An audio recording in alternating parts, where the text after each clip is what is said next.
Okay, so here we have the PAN Cloud Director CMS, the Content Management System. I'll quickly log in here and give you a quick tour of this environment. This is where we configure things such as PAN Manager, the data centers, and VMware, that kind of thing. So as you can see, we have a number of options across the top here.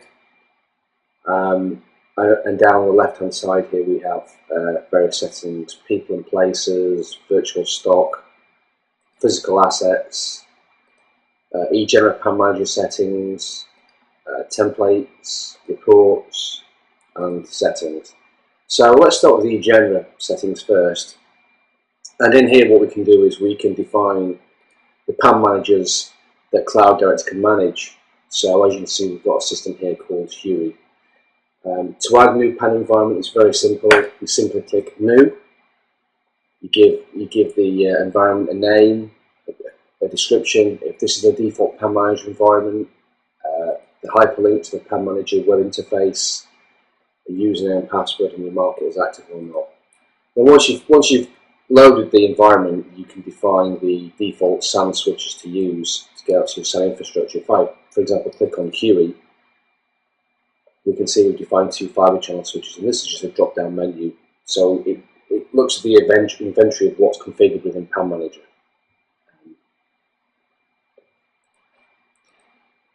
And we can do other things within here. We can look at the actual blades that are available. We can pick one of these blades, for example. Let's pick blade 8, for example. So pick blade 8. Here we can set the base price of the product, so we can do our costings. Or on the base cost, we can set whether it's in a pool, not in a pool, if it's in or out of service. If customers can use it to build their environments, or if they can use it to build trial environments.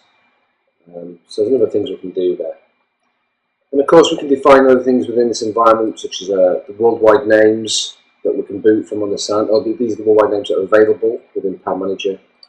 And here we have a list of worldwide names that are out on the SAN. These are our target devices for the storage arrays, so we can define everything ahead of time as well.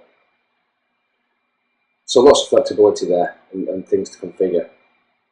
If we then move on to, say, people and places, here we have a number of settings. We have partners. This is where we create our resellers who log in and then create end user accounts for customers. And a partner could be an end user, and they can just create their own environments. And what you do here is simply click New, and then you basically put in the various details for that customer account. You specify which PAN Manager environment they want to use. You can highlight their own terms and condition settings. You can change the header and footer. So where we have the eGenera logo here and the copyright eGenera at the bottom, we can change those. You simply put a hyperlink into a different header and footer. We can set the currency, and obviously we can also prompt for terms and conditions at different parts of the process. So when they first log in, or they want to build an environment, and we can put the hyperlinks here to their terms and conditions for each of those 3 scenarios. Advanced settings is pretty much the same. The only real difference is if I click on this test company account we've already created, you can see that as you scroll down, it gives you more granular settings in terms of what available applications they can use, what server types they can use, what VMware data centers they can access. In this case, there's one called the cloud that they can access. There's other things such as services they can sell, such as email filtering, offsite backup, and these aren't services within Cloud Director, but they're services that reseller or service provider may offer. And you can mark these up. You can set pricing for these that's appropriate. And again, everything else is the same: the header, the footer, set the currency, the build rules. The build rule determines how many servers you can build. Each reseller can put in a particular environment, so you could have 20 virtual servers or 10 physical servers, or how many network switches they can have access to. I'll show it later on in some of the settings. But if we move on from people and places, there are various other settings here as well. So you can create, you can view customer orders, and there's notification messages and that kind of thing. So I'll move on from there now. And if we look at virtual stock, there's a whole plethora of information here as well. We can define the operating systems that are available and the actual commandlet that's used to modify that. So once you've built a server type in VMware or Hyper-V or Zen, we have a commandlet that you can run to customize that particular operating system via VMware tools. They can do things such as change the IP addresses, perhaps install some applications, install agents, whatever you need to do. And this is the customization API that it uses. We can define license types, whether it's per processor, per user, or it's a GNU public license. And we can enter license keys for various operating systems and for applications even. Here's where we define our services. So if we were to offer managed services, we give them a base price for that particular service.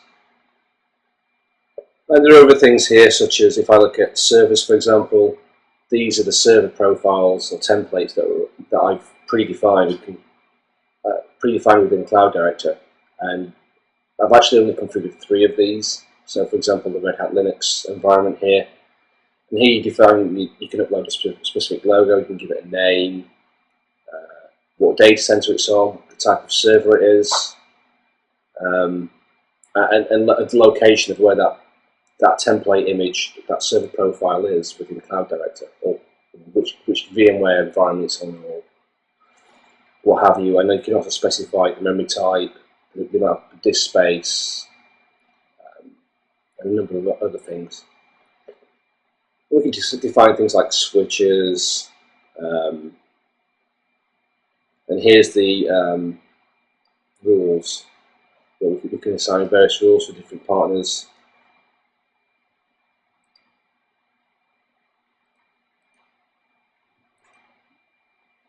And here we have the pricing table. And if I move on to physical assets, this is where we define the VMware data centers. So if I click on the data center list, you can see I've got a data center called the cloud. I put the link into the virtual center environment. It's pretty straightforward. You just put these details in and click go, and we create a user account called vmprov, and that's a VMware user account. It's not a full-blown administrator account. It's a much lower subset of commands that they can use. They can do things like clone images, create servers, create port groups, that kind of thing.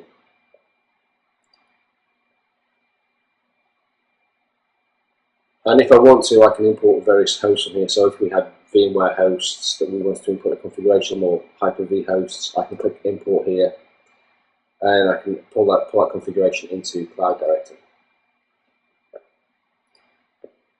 Hosts and data stores, it just shows you the various hosts that you have within Cloud Director, what data center they belong to, and the data stores they have.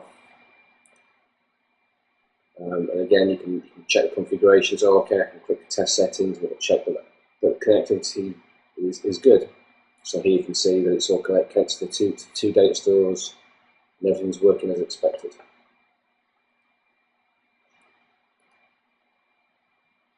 We can also import VMware clusters here, which is pretty much the same thing.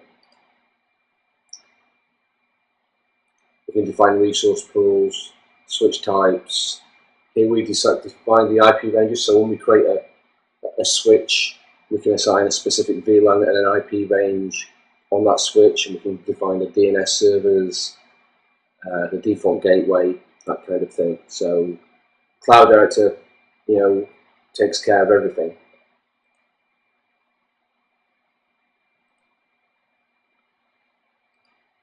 Templates. Within Cloud Director, we have this thing called templates. You can create what's a thing called a host template, which is basically you can build a VMware image or a virtual machine image, load all your specific applications, and then save it.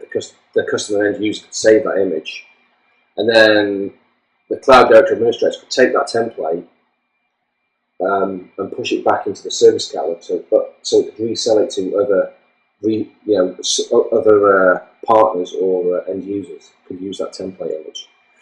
An environment template is a collection of host templates, so you could build a 3-tier environment. You could have your web servers, your database servers, and application servers. They all network together and configured, and then within Cloud Directory you can save that particular environment as a template. And then you could put it into the catalog, and then you could offer a 3-tier database solution as a service template. Customers and end users can drag that template into place and deploy it. Reports, there's various things here. You can look at license usage, for real-time license usage, what's being used in the environment right now. I don't have any machines built, so there's no licenses being consumed. We can look at SPLA license reporting, which is SPLA's service provider license agreement. It's kind of like a volume license key. And then you can look at the resources, what they're being used, what virtual resources, what physical resources, what live VMs are open with. But as I say, I've nothing configured right now. And then we have various settings here down at the bottom, so we can look at billing, for example. We can view various invoices that have been created. We can generate an invoice for a specific customer. We can look at the invoice settings, whether the invoices are stored on the Cloud Directory system, currency that we want to use, the value-added tax that we need to add when we're invoicing customers. We can obviously set terms and condition settings, where our T&Cs are set. We can relabel the products. Here I can change where it says Pan Cloud Directory CMS to whatever I want to. I can change the footer down here. I can change the header as well, which is up here. So it's all configurable, and easy to do. We also have security settings here, so you can configure your firewall settings and what have you. So when you configure firewall settings, that generates an XML file, and that XML file can be run via a command which can configure certain firewall types, such as Cisco and Juniper switches. It can load firewall rules or NAT rules onto those switches for you. I'm not going to go into much more detail on that today. That's probably a separate session. But that gives you an idea of the CMS and how it works. So I'm now going to log out. Thanks for watching.